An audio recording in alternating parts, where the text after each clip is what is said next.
What's good, people? It's about that time to randomly relate, reverse rants, no hate. So, a couple of things I want to talk about. One, I told you guys, Frank Warren, Daniel Dubois, unapologetic. They don't give a shit. He doesn't give a damn what people say. They're going right after the big fight. They're going right after the biggest fight. They're going after the money. They never wanted the Joseph Parker fight. It's simple. Nothing's changed. Nothing has changed with Usyk. Nothing. Nothing has changed with Usyk. He beat Tyson Fury, and that's that. Usyk hasn't announced any fight coming up. So Joseph Parker versus Dubois is a fight they never wanted in the first place. Listen, the crazy thing about it is, Daniel Dubois was talking about Usyk while he was already preparing, and it was announced that he was fighting against Joseph Parker. He was talking about Usyk. So here's what I'm saying. I don't care about paperwork. I don't give a fuck about a doctor saying shit. You know why I don't give a fuck? Because in this day and time, man, people can lie about anything. Oh, he had an ear infection. He had people. Let me tell you something. I don't even trust doctors anymore. This is the point that it's gotten to. So for me, it's more like, listen, when something underhanded like that happens, when some shit like that happens, because think about this. If there's nothing wrong with a motherfucker, and then and a doctor was to lie about it for that fighter, well, then what are they going to do? They're going to sue the doctor and say, "Oh, we were all in this together." Or what's going to happen if the guy's not sick at all? Because even if he was sick, let's say if he was, he still used it as an excuse, as a way to get out of the Joseph Parker fight. There's no reason for him to not fight Joseph Parker. And they don't give a fuck. I remember a while ago somebody asked me, do I think Turkey Al-Sheikh was going to be able to single-handedly change things around in boxing? And I remember I responded with, I'm paraphrasing myself, but I know I said, I responded with telling the guy, I think there'll be a lane for what Turkey is doing. But the casuals really won't give a shit. Because casuals don't care about boxing, like real boxing. I said, but one thing that's going to remain is corruption and lies. And wherever there's power, there's people that can pull strings and all of these things, you better believe there'll be manipulation and there'll be favoritism. And even as fans, even as boxing fans, people are biased to the fighters that they like. So, the fighter you don't care nothing about can do something and it's complain and point the finger, but the fighter that you like can do the same thing, and all of a sudden it's Yahoo and cheering it. Well, what about when such and such did it? So it's always going to be the nonsense.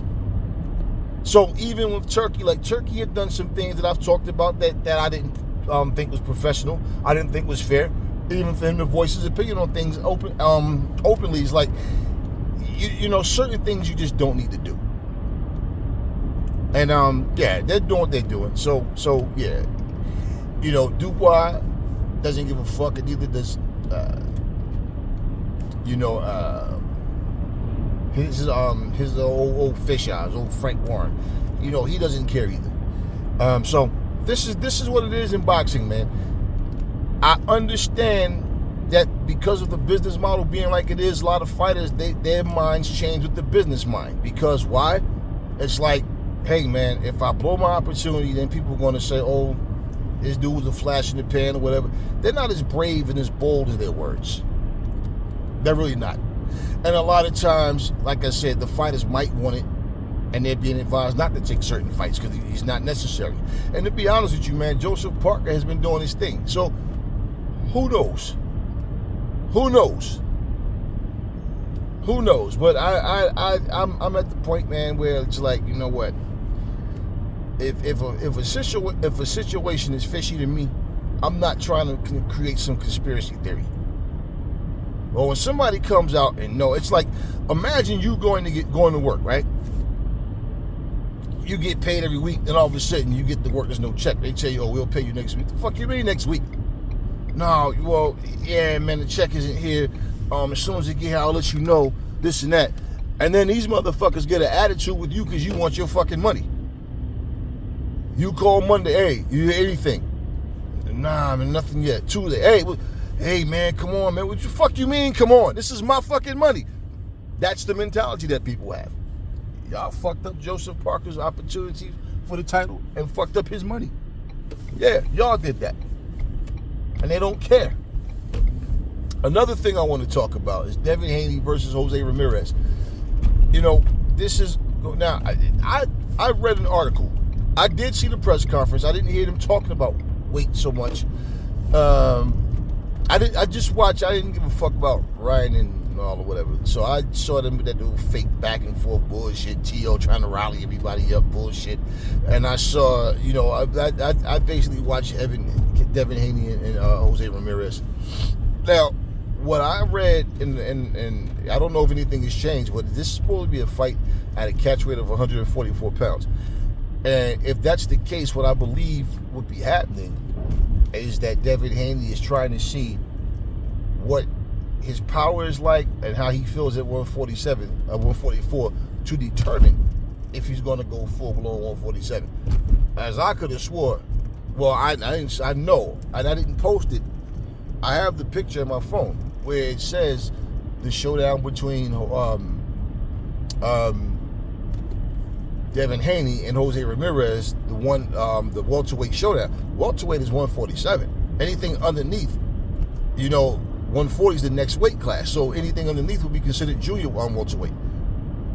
So, you know, which is the article I read that said 144 pounds.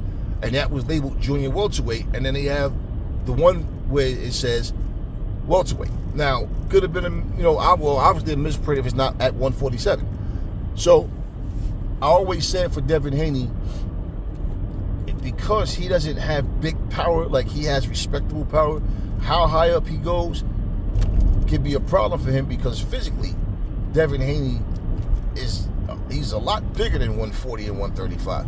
And you know, I think of all the excuses people made back in the day, from Paulie Malignaggi on down, oh, he's going to use the weight as the excuse to duck.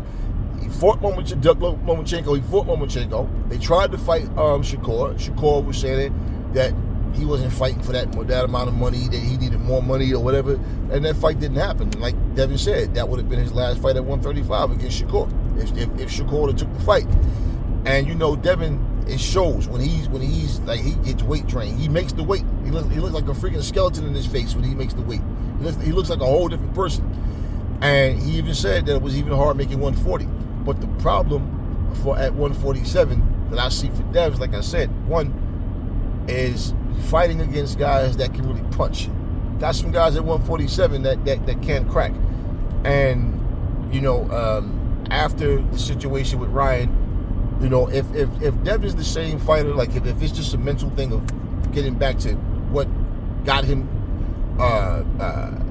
undisputed and got him to the position that he was in, then it shouldn't be a problem for him to outbox these guys. But, you know, everything is not as easy as said, you know, than done. So when it comes to Devin at 147, we'll see. So I think this is a good test for him to see what it feels like at 144, and of course he'll weigh more than 144 at the end of the night. But it'll be a good test to see how he stands up against Ramirez, because I tell you what, if any of them talking about cross that line to go to 147, I think Boots beats all of them, Dev included. Boots to me beats all of them. But you know, we'll see how things go. You know, and it's going to be the first, you know, Devin Haney's first fight since that situation with racist Ryan. But, you know, and that's going to be anticipation to see if he's the same or look better. And one of the things I'm wondering, because you never know what happens with each individual, Devin might end up being stronger at 147. I can't just assume it and say it just because he's going up, and people always say, oh, I feel stronger as they go up in weight. And then when they get in there, like, you know, we've seen David Benavidez, for a perfect example, at 175, his punches didn't have the same effect on his opponent as we've seen on the 168 pounders. You know, Shields going up to heavyweight, well, her last two opponents, she stopped one and then she dropped the other one. And like, you know, had a bad shoulder, so she couldn't really, you know, use the jab like she wanted and set the shots up to really catch her with that, you know, catch her really clean like she really needed to. But she, you know, at the end of the day, you see one guy that's known to be a big puncher, he goes up and he didn't look quite the same in terms of his power. You know, having the same effect as it did at 168. Sometime, I mean, hell, he might fight again and then all of a sudden he looks the same. Who knows? But Shields goes up to heavyweight and all of a sudden, like, damn, her power is there, like really there. Because a lot of these people are much bigger, not just bigger, but much bigger than the weight class that they fight in. So that being said, you know, we'll see, because I'm interested to see what Dev is looking like, to see what his power is looking like for one. Is there any increase in his power? Old school people will tell you, oh, you're either born with it or you don't. You can't increase power. That's not true. There's techniques and things you can do. That's bullshit. That would be like people studying the earth years and years ago and what they found in the damn, you know, 1800s and 1700s, that's where they stopped at. So today, we'd be thinking what they saw then is all there is. You know, if technology doesn't improve, if people don't get smarter, yeah, you can, and I know, because I can crack either way, but I've helped people, and just things I know when you go up in weight, and how your body adjusts, and especially like when you're naturally bigger than the weight that you fight at. So when you're fighting at your natural weight, if you're a natural puncher, that shit is there. And then you'll realize that, damn, this motherfucker's a devastating puncher. I'm not saying that that's what's going to happen with Devin, but what I'm saying, it does happen. You see people go up and all of a sudden they're cracking, you know. Hey, man, even Pacquiao was going up in weight and still knocking people out. So it does happen. Anyway, and it also happens where you go up in weight and your power doesn't carry over because you're not really, it varies with each person. How you stay loose, how everything, how you throw your punches, everything, it matters, man. Anyway, just wanted to get that video out. Talk to me in the comment section. What y'all think about Devin Haney and Jise Ramirez? And, you know, we already talked about Daniel Dubois and Old Fish Eyes, but it's just one of those things, man. Like, how y'all feel about that? It's like with somebody just unapologetic about screwing somebody out of a fight. I don't respect that, man. And this is, you know, people looking at the money. Yeah, Daniel Dubois is going to make a nice check, win, lose, or draw, but what about Joseph Parker? Being taken, having a shot that was offered to him taken away. And that's one thing about Frank Warren, the same thing. Everything with him, he always want to justify when somebody has a voluntary, make a voluntary title defense when it's one of his fighters versus someone being a mandatory. Man, don't fucking tell somebody that the fight's on just to pull out. So, yeah, the way Frank Warren is talking, man, it makes me feel like Daniel Dubois was never sick in the first place. I don't fuck what a piece of paper said. Never fall in love with lies. Remember, the truth brings hate out of people, and I will catch y'all on the next video.